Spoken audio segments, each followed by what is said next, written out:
Before we get started, I have a quick favor. I've been self-funding the Finding Genius podcast for 5 years now. I've done over 3,000 episodes. And as you can see on YouTube, we're up over 1 million views on the channel, which is fantastic. The next thing I really want to push on is to get up to 10,000 subscribers. Because once we do, we'll be able to put a donate button and we'll be able to solicit donations to help keep the podcast running and to also get the Finding Genius Foundation moving along. We have a big project studying anxiety, depression, and PTSD and working on a product to help people overcome these problems because I've seen them explode recently after the last 2 years of the whole virus situation. So if you would, please subscribe to the podcast. That would help us tremendously. Give us a thumbs up and check in the description for Buy Me a Coffee. It's about $5. If you could buy me a coffee, I'd really appreciate it. It would help keep the channel going, and I love coffee. Thank you. Organifi is a line of organic superfood blends that offer plant-based nutrition made with high-quality ingredients.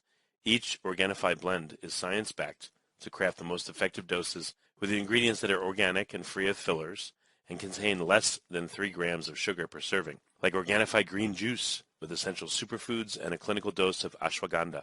It helps reduce stress and support healthy cortisol levels. Or Organifi red juice, a superfood punch that increases energy without caffeine and only 2 grams of sugar. Each Organifi blend is easy to use simply by mixing it with water or your favorite beverage while on the go, and they don't compromise quality for taste. Organifi takes pride in offering the best-tasting superfood products on the market at a price that works out to less than $3 a day. You can experience Organifi's high-quality superfoods without breaking the bank. Go to Organifi.com/genius and use the code GENIUS for 20% off your order. That's Organifi.com/genius. Use code GENIUS to get 20% off any item. Remember, www.Organifi.com/genius. Forget frequently asked questions. Common sense, common knowledge, or Google. How about advice from a real genius? 95% of people in any profession are good enough to be qualified and licensed. 5% go above and beyond. They become very good at what they do, but only 0.1% are real geniuses. Richard Jacobs has made it his life's mission to find them for you. He hunts down and interviews geniuses in every field: sleep science, cancer, stem cells, ketogenic diets, and more. Here come the geniuses. This is the Finding Genius Podcast with Richard Jacobs. Before we get started, I have a quick favor. I've been self-funding the Finding Genius podcast for 5 years now. I've done over 3,000 episodes. And as you can see on YouTube, we're up over 1 million views on the channel, which is fantastic. The next thing I really want to push on is to get up to 10,000 subscribers. Because once we do, we'll be able to put a donate button and we'll be able to solicit donations to help keep the podcast running and to also get the Finding Genius Foundation moving along. We have a big project studying anxiety, depression, and PTSD and working on a product to help people overcome these problems because I've seen them explode recently after the last 2 years of the whole virus situation. So if you would, please subscribe to the podcast. That would help us tremendously. Give us a thumbs up and check in the description for Buy Me a Coffee. It's about $5. If you could buy me a coffee, I'd really appreciate it. It would help keep the channel going, and I love coffee. Thank you. Hello, this is Richard Jacobs with the Finding Genius podcast, now part of the Finding Genius Foundation. Today I have Ilya Buynevich, PhD. He's an associate professor and undergraduate advisor, part of the geology department of Earth and Environmental Science, part of the College of Science and Technology at Temple University. So Ilya, thank you for coming. Sure, thank you, and thank you to all the listeners. Yeah, tell me a bit about your research currently. What are you working on? Right now I'm actually getting into a really exciting field called geomorphology, which is basically translated as impact of animals on the landscapes of the earth, and everything from deep sea down to the mountains. So actually I recently had projects using examples in the deep sea working in Mediterranean, actually with Bob Ballard's team, the oceanographer who found the wreck of the Titanic. We work with him quite a bit. So I was specifically looking at the impact of fish and large animals on the bottom of the Mediterranean Sea, and then taking it through coastal environments, which is the focus of most of my research, up into the mountains. I work with some folks in near Biosphere 2 in Arizona. We're looking at how basically, groundhogs and other large animals alter the soil on the mountainside. So we spend a wide spectrum. It's quite unusual for a geologist, but I think to sort of as a take home, I think the impact of large animals on the landscape has been woefully understudied, let alone quantified. So why do you say large animals? Is it because what earthworms do to soil, for instance, is well quantified, and large animals' effects are not? Yes. And earthworms are a little easier to study, and you're correct. I mean, obviously, a million earthworms may sort of move around as much soil maybe as 3 or 4 bison walking around. But yeah, earthworms are a little easier to study. But things like landforms, river courses and shorelines, a lot of them have been affected by much larger animals. So again, there are examples back in the 70s when geologists studied the effects of bison on actually predetermining some of the small river courses. And now we find evidence of dinosaurs doing the same, hippos in Okavango Delta in Africa. And the key is, unless you study it ahead of time, you may never know where the small river flows now. Maybe it's a deer trail in Pennsylvania that actually crossed a river, and then during a large flood, the river now took a new course. And from this point on, without us knowing, because we maybe never observed it or photographed it ahead of time, we never know now why it has this really interesting new course. Yeah, I was going to ask you if you could tell me some examples. So yeah, tell me a little bit more about the deer example, and have you observed exactly such a thing? And maybe give me a couple other examples. Sure. Whitetail deer, small creeks in Pennsylvania, yeah, they cross the stream in one place, deer trail. And when the river floods, because there's a little bit of a break in the bank, in a levee, it takes that course. Listeners can, you can also think of millions of wildebeest crossing rivers in Africa. And again, when rivers flood downstream, we may actually take the course of that trail. With elephants, again, with hippos in many parts of Africa, but especially in Botswana, Okavango Delta, hippo trails then become the conduits for the rivers during wet season. I'm not even mentioning beaver, sort of keystone landscape engineer. And again, another observation is that a lot of the animals that we now view as endangered or minimally sort of affecting the landscape, they were extremely important, before the humans sort of came to the scene. So seals, sea lions, walrus, sea turtles, beaver, deer, bison, they were in the tens or hundreds of millions as recently as 400, 500, 600 years ago, mammoth, and so on. So even though our view today is rather limited, or their impact in the landscape is rather limited due to their limited numbers, some were taken all the way to extinction, some are rebounding. Well, where would there be a big impact? Let's say the bison on the Great Plains of the Midwest. So what did they do en masse? Because there was supposedly hundreds of thousands or millions of them. So what would they have done? Yeah, at one time, 60 million just before Collins started. So they just basically by using the sort of habitual trails that would cross lower areas in the ground. So again, when rivers flood, some river courses may take those trails. Sometimes all the mud that gets stuck to their hoofs gets deposited when they cross lakes. So they actually segment the lake. So you may have a very, very long, shallow lake, and all of a sudden it's broken down into a bunch of sections because bison, as they travel across these lakes, all the mud washed from their hoofs as they cross the lake gets deposited as ridges. So there have been scientists who studied that. So the bison actually, by producing channels in one spot, they actually move that mud and deposit ridges and break apart lakes and small rivers in another part. And this is happening in Europe too. There's obviously European bison. What do you mean? So like the bison would step, and I'm imagining it's stepping into a mucky river, and when it pulls its leg out, it draws up the mud so that it's maybe higher than it would have been on the bottom, and it's creating maybe a ridge that way. Is that how it happens? Yeah, basically imagine you approach a shallow lake. So as you approach the lake and you walk in through muddy sediment, the mud gets stuck to your shoes. So as you walk by, you leave behind your footprints and a little bit of erosion because some of the mud is now stuck to your shoes. So you leave behind a little bit of an indentation, right? As your footprints, let's say.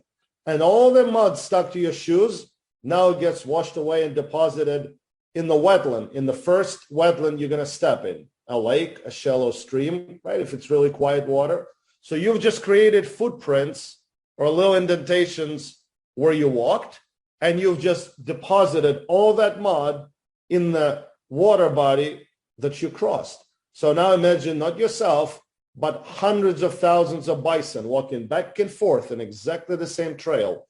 So now they're producing millions of little indentations on the landscape, and they're depositing many, many tons of mud in the wetlands they cross on the way. So you have an indentation leading to a lake, which now has a ridge, and then back to indentation on the other side of the lake. So has this been observed in modern times or in historical writings? Yes.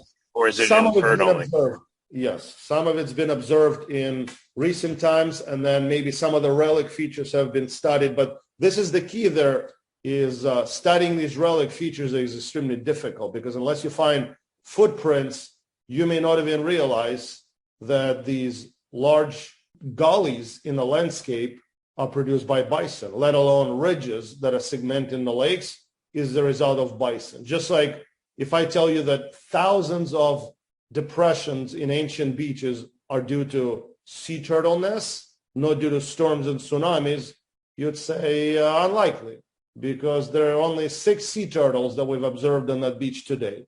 Yes, but 600 years ago, there were 6,000 sea turtles, all nesting on the same beach where they were born. So even as a geologist, it's important to me to be able to differentiate between thousands of sea turtle nests, ancient ones, and thousands of depressions and channels created by storms and tsunamis. One example I read about in The Alchemy of Air, I think it's Thomas Hagen. He talked about before the Haber-Bosch process to make fertilizer the modern way, they would go to these islands where birds for like thousands of years had pooped and made mountains of bird poop, and they used that for the fertilizer. And the people like excavated the mountains down to the bare rock, but literally they created mountains from their poop over the years. So there's an example of biogenic deposition. Exactly. It's called guano, so it's phosphorus-rich bird. And there's an entire nation called Nauru, Nauru, right near the equator in the Pacific. The entire wealth of that island nation of Nauru is based on that. And there's a neat article called The Squid and the Cadillacs. And the idea is the reason these folks in Nauru drive Cadillacs and they're rather rich is because of the very interesting behavior of squid. Adult feed, near the top of the ocean at night, and then little squid during the day. So throughout the entire day, there is a food for marine birds, right? Because they either have adult or baby squid near the ocean surface night and day. So because there's a constant nonstop supply of food, there's so many birds, and there's only one little island and many, many square miles around. That is why birds nest and eventually poop on that island of Nauru. So the wealth of that entire nation, it's a country, is entirely 99% due to the bird eating and nesting and pooping, but ultimately due to this behavior of squid, which come up during day or night, depending on how old they are. But ultimately, yes, it's a geological resource, just like oil and gas and anything else. It's organic resource that gave wealth to that particular nation. Exactly. That's really cool. Yeah. Good example. Yeah. It's a great example. Cadillacs, they have, bumper stickers that say powered by poop or powered by guano, Exactly. Yeah. That's really cool. How did you get into studying this? This is a very unusual thing, but cool thing to study. Yeah. I mean, again, it's sort of this interface. I've always been interested in sort of large animals, not so much biology or anatomy per se, but their ecology. Then there is a geological aspects that I'm interested in how the earth works. So you combine the two and you get something like the studying of the impact of animals on the landscape. So you can obviously study how animals interacted with the ecosystems. That's the study of paleoecology, ancient interaction, but that's more the food chains and so on. I'm specifically interested on how animals affected the landforms, like the sediments, the rocks even. I mean, there are some bees in the Midwest that actually eat rock, and they make their nests in the rock. So we're not talking about swallows digging into a soft bank of the river. That's obvious. I'm talking about animals that actually produce holes in the rock. There are clams that do it.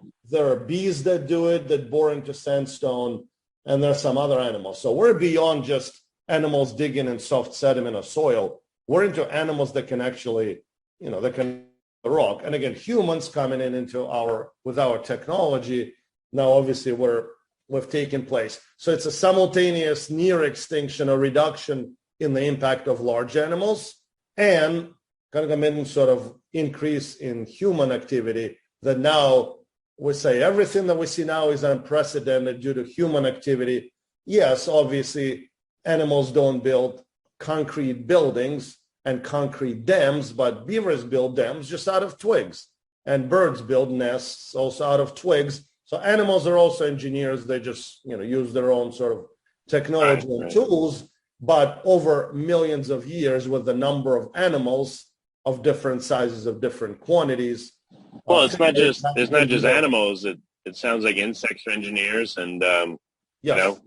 Bacteria themselves appear to be engineers and make biofilms and influence their environment as well. So I guess maybe all living things are engineering. Yeah. You look from termite mounds, to bacterial mats. Exactly. Again, I'm more interested in the larger animals. Maybe that's more my affinity, and actually a little more difficult to study under controlled conditions. Right? I cannot take an aardvark and bring it to my lab. Forget about permits. It's just impossible to do. I have to go to the zoo or I have to go to Africa. My recent student that graduated, he studied the impact of sea turtles or emerging sea turtle hatchlings. So we did some experiments in the lab with water-filled balloons, but we actually got a small grant from Geological Society of America, and we're able to go to Virginia and image actual sea turtle nests. And implications in the future would be we can actually image right before the hatchlings come out. We can actually image in real time. So whatever tools we use for our geological studies, we can easily transfer and help ecologists to, again, map out, predict when the hatchlings come out completely non-invasively. So a lot of tools that I use are completely non-invasive, such as georadar, which basically x-rays the sand, and it can tell you about ancient nests. It can tell you about hatchlings, sea turtle eggs, burrowing animals, protected snakes, ancient bison footprints. The sky is the limit. Well, why do you study this stuff? What are you hoping to figure out? Is it just intellectual curiosity, or is there some other reason? Now, there's a lot of application. Besides sort of the academic curiosity, near everything we do has some direct application. So, the main part of my study is understanding the impact of storms and tsunamis and coastlines. That's sort of how I started. Now, all I'm doing, I'm using the same tools, but now I'm also adding, not replacing, but adding the impact of animals on these landforms. Again, both erosion and deposition. So again, a great example on the beach is a channel produced by a storm versus a channel or a depression produced by a sea turtle. Basically, on an individual scale, not a big deal. But once you multiply it by the thousands, by the millions, I think the impact is enormous. And then you can connect the two easily. Whenever you have sea turtles nesting by the thousands, if then a storm comes, if a hurricane comes a day or week later, all these vulnerable spots where sea turtle dug, sometimes they dig through the dunes, sometimes they dig through the beach, all these little vulnerable spots become the foci of storm erosion, just like today. Whenever people dig a little bit through the dune, make a beach access, these become the places where the storm would exploit and flood the coastline, because these are the low spots, the hot spots of erosion. So again, we see all of these things today with humans. Why not animals? Yeah, that makes sense. How often are there things that happen that seem to be unexplained, but if you look at it from the context of what animals or creatures are, rearranging the landscape, can be explained? Fantastic question. And again, sometimes it's quite challenging, but I like the challenge. So you're basically a detective all the time. We're all humans are naturally detectives, scientists especially. But once you deal with tracks and burrows, now you're truly like a whodunit. You're like basically Sherlock Holmes of geology and ecology. You're trying to figure things out. Who made these tracks, right? Sea turtle tracks, just like tire tracks on the beach. But you're right. And I mentioned it earlier, unless you studied beforehand, it's very, very difficult. So again, example I give you was studying the impact of burrowing animals on the area with the unknown soldiers' graves at the Washington Crossing Memorial. So everybody knows about the Washington Crossing, the Delaware into Trenton. I live about 5-6 miles away, so 10 kilometers away from that area in Bucks County, Pennsylvania. So right now around the graves of unknown soldiers that across the Delaware with Washington, there's a lot of burrowing by groundhogs, bank swallows, and moles, right? So that is a direct application folks in the Washington Crossing Historic Park need to know to protect the gravesite. Also, what we noticed and mapped are the large burrows produced by burrowing animals. And guess what happened during 2012? A record superstorm called Sandy, in addition to impacting coastline in New Jersey and along the coast, actually produced a lot of wind, which ripped out enormous oak trees. There were probably saplings when Washington crossed Delaware. So there are trees, some of them are more than 200 years old. They were toppled by the wind stress, and a lot of them fell into the Delaware River. And a lot of them were made vulnerable because there was a lot of burrows among the roots of those trees. We photographed them before the storm. We studied them. We measured them. We actually x-rayed them. We imaged them with georadar beforehand. So now we know. Are these contemporary birds? Are these contemporary birds or these skeletons of ancient birds? No, burrows, not birds, burrows. Oh, burrows. So in these trees, there was tons of burrows. And what was in the burrows? Exactly. Among the roots of these enormous ancient trees, again, 200-year-old trees, which were along the bank of the Delaware, again, right next to the soldiers' graves. There were, in addition to river erosion, there are also Native American sites from like 4,000 years ago. So extremely important historical landmarks, right? So there is so much burrowing because there's a lot of loose material. There's so much burrowing by rodents and bank swallows that the bank is made vulnerable, whether there is erosion by the river or whether there's a wind stress pushing the trees. So because we knew there are a lot of burrows among the tree roots, we were not surprised to discover that right after Superstorm Sandy, a lot of these large trees that were made vulnerable by these holes, by these burrows in the bank, actually toppled right into the Delaware River. If we didn't study it ahead of time, we'd probably not even think about burrows, right? You'd say, it's a river erosion, it's flood, maybe human foot traffic, maybe ice, maybe rain, maybe just wind. You'll come up with many, many different geological processes. But what will not make your top 10, I would argue to the listeners, is animals making holes in the ground. It just never makes our top 10. Organifi is a line of organic superfood blends that offer plant-based nutrition made with high-quality ingredients. Each Organifi blend is science-backed to craft the most effective doses with the ingredients that are organic and free of fillers and contain less than 3 grams of sugar per serving, like Organifi green juice with essential superfoods and a clinical dose of ashwagandha. It helps reduce stress and support healthy cortisol levels. Or Organifi red juice, a superfood punch that increases energy without caffeine and only 2 grams of sugar. Each Organifi blend is easy to use simply by mixing it with water or your favorite beverage while on the go, and they don't compromise quality for taste. Organifi takes pride in offering the best-tasting superfood products on the market at a price that works out to less than $3 a day. You can experience Organifi's high-quality superfoods without breaking the bank. Go to Organifi.com/genius and use the code GENIUS for 20% off your order. That's Organifi.com/genius. Use code GENIUS to get 20% off any item.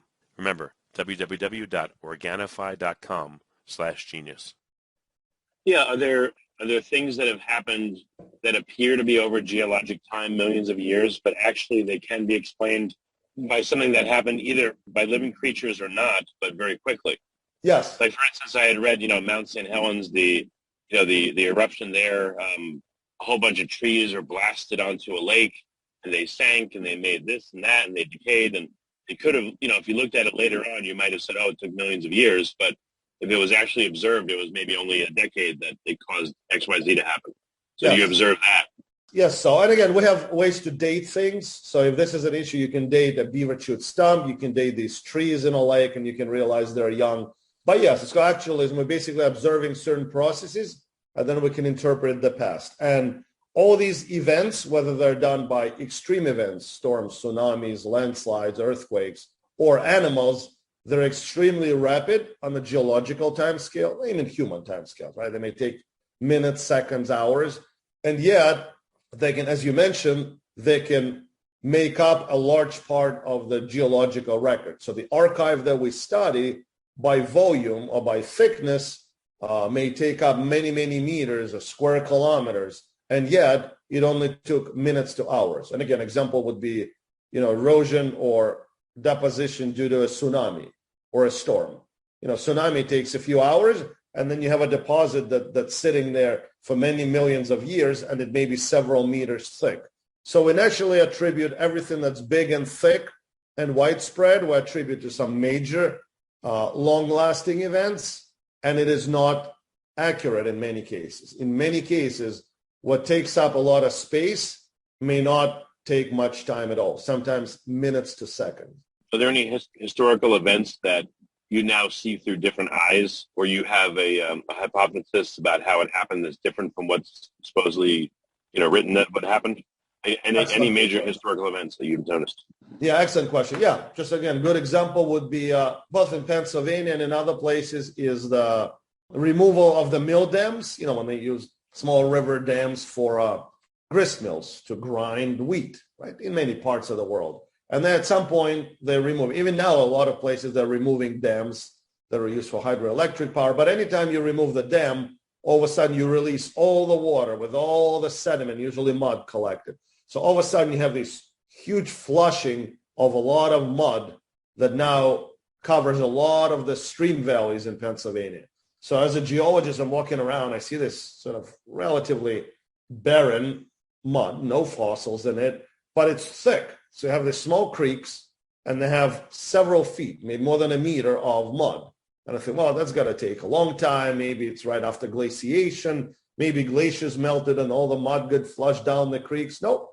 It all happened in a matter of probably days, and it's all related to removal of the mills. But at least Richard, we had some recordings of this. So your example or your question with this example would be pertinent because we have some examples. We can date the mud, and we can say, we can directly relate it to grist mills. People described that the mud was blanketing the valleys. What happens when we're looking at things that are 400 or 500 years old? Depending on where you're in the world, in Europe, there were people writing things down 1,000 years ago, a little bit, right? Greeks, Portuguese, Slavs, and so on. You go to New Zealand or South America, there are rock carvings. There are no writings from 600 years ago. There is no written record in many parts of the world of events as recent as 400 or 500 years, let alone 1,000 years. So it becomes even more challenging in these places where the word prehistoric takes new meaning, i.e. prehistoric in Greece or pre-recorded history in Greece, maybe 3,000 years ago. In New Zealand, it may be 500 years ago. Is there a really old example of X number of thousands of years where, someone did record on a tablet or however, a wall, some large event that happened that you see again with different eyes? Like are there any events that, like, again, you look back at them and you're like, wow, it could be this instead? Have you uncovered anything like that? Yeah, sure. I mean, that's more into archaeology, but yeah, Greeks, Egyptian, I mean, sure, they have, they use either hieroglyphs or other writing, but I'm sure like in the Eastern Europe, Slav, that was more on the birch bark, so much of it has not been preserved. But, whatever was hewn into stone, Aborigines in Australia, they obviously commemorated some events, just whether you know what it means, and then remember dates. If we can figure out a date, that's one thing. So again, example, there was tsunami in 31 AD, or eruption of Vesuvius, Pompeii, 79 AD, our date, right? So we sort of have a written story. But in another part of the world, something that happened nearly 2,000 years ago, it may be still recorded, right? If somebody recorded Pompeii, Vesuvius eruption somewhere else, but they may not have recorded it sort of in writing. It would have been maybe on the cave wall or, eruptions obviously in Indonesia, which nearly took humans to the extinction, Toba and so on, Tambora. So it may have been recorded, but it's not recorded, with a date. So it may be a cave, cave recording of something without an actual date. So we know there was a big event and we just cannot figure out the date. But once I take my techniques and I figure out there's been an event, maybe a sand layer in a marsh, which means a tsunami. Then once I radiocarbon date that event or use other techniques, I can say, oh, now it makes sense that rock carving that archaeologists said was 2,000 years old. I just dated the giant sand layer in the coastal lake to about that date. Now it makes sense. So whatever they were drawing, even though they didn't date it, I know they probably recorded that massive tsunami event. Obviously, they didn't record it as a sand layer in the cave. They recorded it as maybe death of fish or something like that. But now I can see how our thick sand layer in a coastal wetland now is a geological record of a historical fact that's been recorded as a petroglyph in a nearby coastal cave. So now I can marry the two archives, and you work interdisciplinarily with archaeologists, historians, ecologists, geologists to solve that riddle. And this is, for me, the ultimate. Again, another take home is that oftentimes you need an interdisciplinary approach, specialists from different fields, and you can solve really interesting, very applied problems. Because now if I'm working for reinsurance companies, I want to know, how often does this coastline get impacted by storms and tsunamis? I may not care which mechanism or which event produces the flooding, whether it's a storm, climatically driven, or tsunami, tectonically driven. But even as an insurance company, I'm interested in how often does this beach get slammed by a big event, because that'll impact the cost of insurance. So this is very direct applications of what we do to coastal inhabitants, not to mention their livelihood and so on. Yeah, I know you can't look at everything, but do you feel like you have skills that would lend themselves to, like, let's say, modern day forensics? Or, can you look at modern day forensics and take anything that they figure out and apply it to what you're looking at to get even deeper insights? Sure. I actually teach several lectures, and actually taught a guest course in geoforensics. So what you are saying, basically using techniques, yes. So a good example is, and at first listeners might say, well, who cares? Birds eating clams. I mean, I see it on the beach. Well, that's also sort of a riddle. But we find a lot of, in ancient record as well, we find a lot of interesting, holes in clamshells, whether they're done by predatory mollusks or birds. You can extend it through time. That's sort of an arms race. But yes, I would say, because there's almost nothing done by geoscientists, paleontologists, ecologists, again, it's not easy to do in the lab, then we'll bring in geoforensics. So you can look at blunt force trauma or sharp edge trauma, and then you can bring these techniques, and then you can prove that these clamshells these holes we see were actually produced by shorebirds, because oftentimes it's difficult to observe live, versus a crab versus another clam. Then we can go to museums or geological record. We start finding, when did this begin? When did this arms race begin? You can tell us something about the record of predation, and then the record of how the prey started sort of trying to figure out ways to avoid predations. So yes, I in fact use several techniques, including georadar that's used in geoforensics to solve certain cases. And I've been called on several actually with sort of scientific expert panels, which were involved in forensic cases, actual forensic cases. In this case, they were related to property boundaries. Again, example of these small channels, coastal channels being property boundaries that ended up being multi-million-dollar court cases. Yeah, no, that's really cool. Are there any great mysteries that you've run into, or that is well known in some areas in geology or archaeology? Have you had any insight into, again, any great mysteries that kind of eat at you that you're trying to figure out that you can talk about? Yeah, that's a great question. Yeah, they're famous, these interesting paths or roads in Turkey, which look like it's just like threaded tire marks almost, but they're now solid, and they're produced in ash and rocks that are millions of years old. There is no way they could have been produced by modern machinery, because whatever they're produced in has been rock for millions of years. So how do you explain it? How do you explain it? Tire marks, let's say, let me give an example, in granite. How do you explain tire marks in granite? It makes no sense, right? Because granite today, well, it forms deep down, so through erosion, it gets exposed. How can you make tire marks in granite? It's impossible. You can chisel into it. You can use all kinds of jackhammers, but you cannot produce tire marks on granite. You can produce maybe some tire marks in the lava. You remember that famous movie, Volcano? They're supposedly driving through lava, which is impossible, but at least you can say it's relatively soft. Mud is soft, fine. So tire marks in mud becomes a mudstone. That's easy. But now in Turkey, there are these examples. We know it was a solid rock millions of years ago, and yet they have these marks from historic, not cars, not quite tire marks, but they're basically historic, like wheel wagon paths. They're all exactly the same width, and they're winding through the landscape for many, many miles. So I think the solution, since it's impossible to make, obviously, wooden wheels making marks in a rock, either we misdated it, it's actually much, much, much younger than became a rock much, much more recently, or these are not wheel wagon marks, right?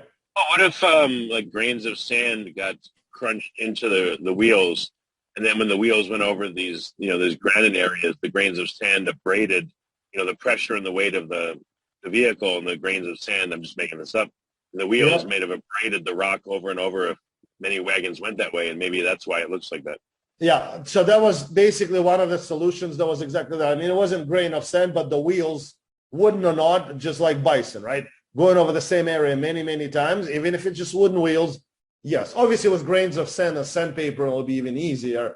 I don't think they used it, but that was basically the alternative explanation, is saying, yes, it is rock. Yes, it is old. Yes, these are wheel marks. Yes, they're young, but just the wearing and constant reuse of the same exact paths did it.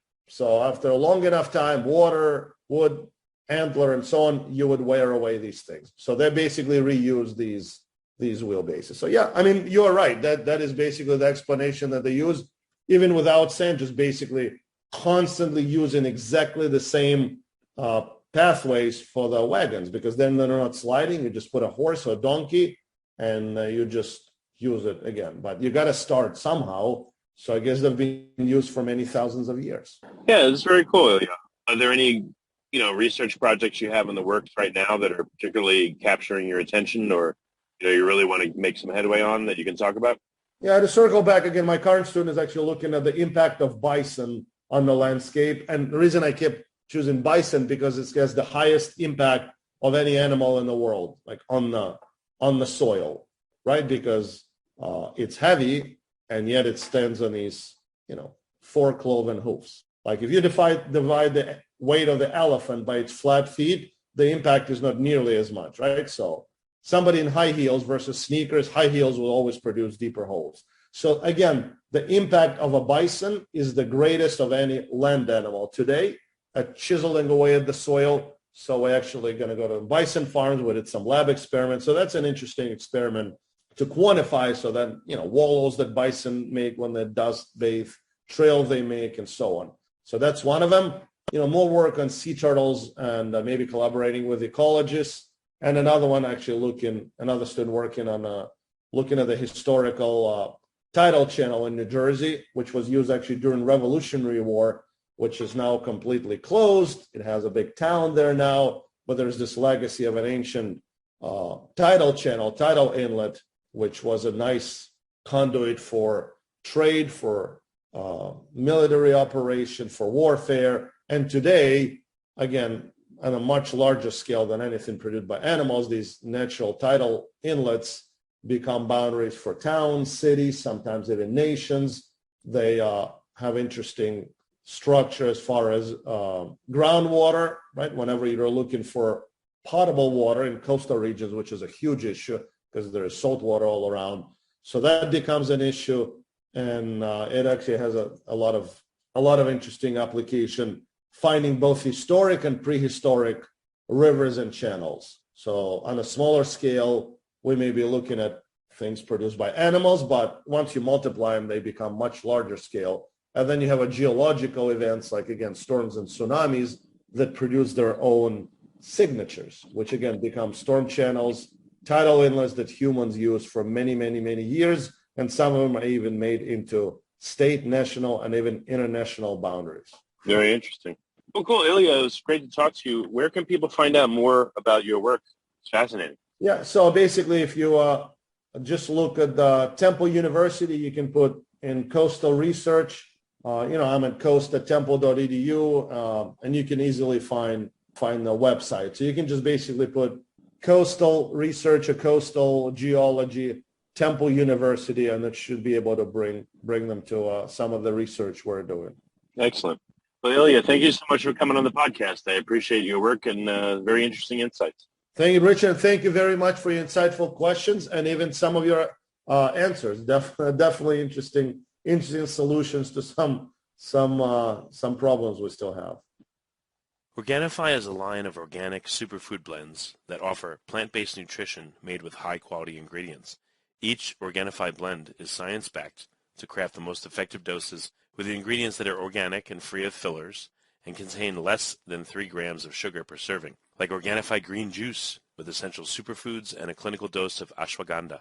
It helps reduce stress and support healthy cortisol levels. Or Organifi red juice, a superfood punch that increases energy without caffeine and only 2 grams of sugar. Each Organifi blend is easy to use simply by mixing it with water or your favorite beverage while on the go, and they don't compromise quality for taste. Organifi takes pride in offering the best-tasting superfood products on the market at a price that works out to less than $3 a day. You can experience Organifi's high-quality superfoods without breaking the bank. Go to Organifi.com/genius and use the code GENIUS for 20% off your order.